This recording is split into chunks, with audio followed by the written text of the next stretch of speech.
Ndabaramukije mwese, nizere ko mumeze neza, nizere ko mukomeje kugira ibihe byiza aho muri hirya no hino mu bice bitandukanye by'igihugu, mukunda kandi mukurikira amakuru n'ibiganiro Time TV yo channel yo cese dukomeje kugenda tubagezaho. Ndagira ngo rero munyumvire iyi nkuru, ni inkuru iri kuvugwa mu ntara y'Amajyepfo mu karere ka Ruhango. Aka karere ka Ruhango iyo tutumvishemo inzoga z'inkorano zisha abaturage, nitwumvemo abarwanye, twumvamo abayobozi nabo bafite imyitwarire idasanzwe. Ibyo bintu sinzi ikintu cyabaye mu karere ka Ruhango, ariko reka mbabwire ko ino nkuru mwumva uburyo ngo gitifu ari gushinjwa gutema umuturage, mumbwire kuko bigenda bite kugira ngo umuyobozi abe yarwana n'umuturage. K'ibintu twaherukaga byo kumva abaturage barwana n'abayobozi ari bimwe bya Safari muramwibuka, waje no gutuma haduka imvugo yavuga ngo Safari nyubaha, murabyibuka? Reka mbabwire kuri no nkuru, muraza kumva ibitekerezo byanyu munyandikira muri comments, mukande like, mukoresha ndi butarakora subscribe nawe ikore kugira ngo nandi makuru n'ibiganiro ngutegurira bize kukugeraho 5 kuri 5. Turi kuwa 3 tariki ya 25 umwaka wa 2026. Amakuru aturuka mu Ruhango aravuga ko umunyamabanga nshingwabikorwa w'akagari ka Buhanda ni mu murenge wa Bweramana witwa Nsabyamahoro Egide ari gushinjwa gukomeretsa umuturage amutemesheje umuhoro. Hano kera tugikora inkuru twada tuvuga ngo karabaye. Inkuru yagenze gute?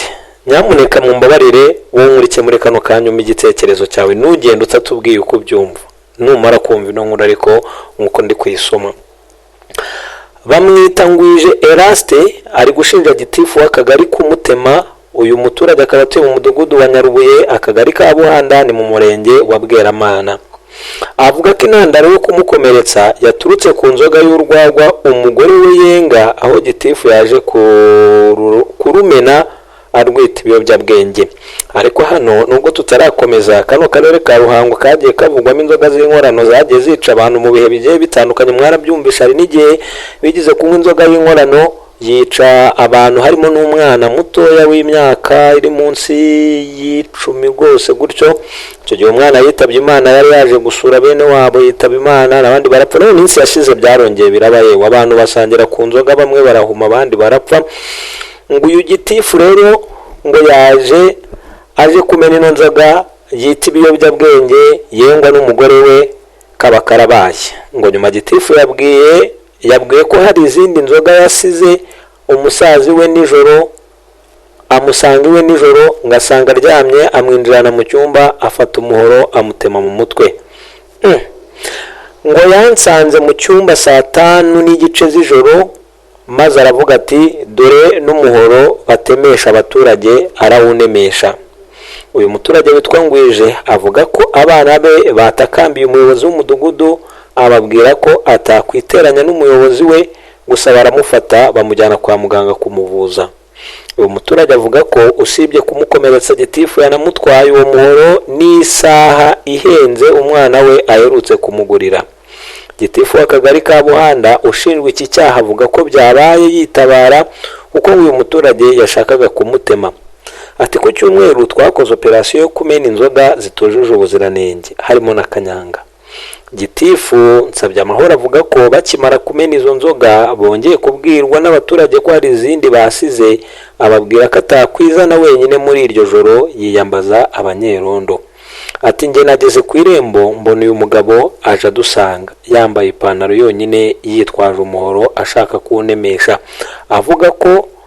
Akomeza avuga ko akimara kuzamura uwo muhoro ngo yahise amufata arawumwambura. Ngo cyakora yemera ko igihe barwaniraga uwo muhoro aribwo yakomeretse amusiga aharigendera, ahakana ko nta saha y'umuturage yatwaye usibye ibikoresho byarimo izo nzoga.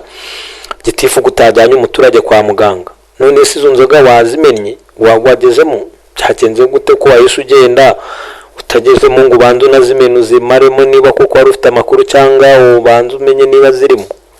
Si umuturage wowe kuki ushaka kurwanya inzego z'ubuyobozi kandi mubizi neza ko izo nzoga bababujije kuzikora? Ntabwo mwumvisha abantu zahitanye bikagera ubwo Minisitiri w'Ubutegetsi bw'Igihugu nawe avuga ko rwose uyu mwaka hari ukuntu bitaremeze neza, atangaza ingamba bati ntimuzigere mwihanganira abantu bakora inzoga z'ibiyobyabwenge nk'ibyo ngibyo. Reka twumvire icyo umunyamabanga nshingwabikorwa w'umurenge wa Bweramana avuga, nawe twumve. bamwita Nsanzimfura Jean de Dieu, akaba avuga ko gukora iyo operation yo kumena inzoga bitavuze guhutaza umuturage. Ati turabikurikirana kugira ngo tumenye imvano y'iki kibazo, kuko aho hantu hari abaturage benshi bacuruza inzoga zitujuje ubuziranenge harimo na kanyanga. Uyu gitifu akomeza avuga ko agiye guhuza amakuru abaturage bafite nayo gitifu w'akagari yamuhaye. Bamwe mu baturage ariko basuye uyu muturage bavuga ko bamusanze mu bitaro by'Igitwe ababaye cyane kuko ngo bamutemye mu mutwe. Uyu Ngwije Eraste urwariye mu bitaro bya Gitwe avuga ko yifuza ko inzego z'umutekano zakurikirana iki kibazo gitifu ashinja kumutema agahanwa. Muri minsi inzoga z'inkorano zarahagurukiwe nyuma yo kugaragaza ko zirimo kwangiza ubuzima bw'abazinwa ndetse bamwe bakanapfa. N'ahari mu karere ka Ruhango byagiye bivugwa nyine izo nkuru ngira ngo twagiye tuzibagezaho.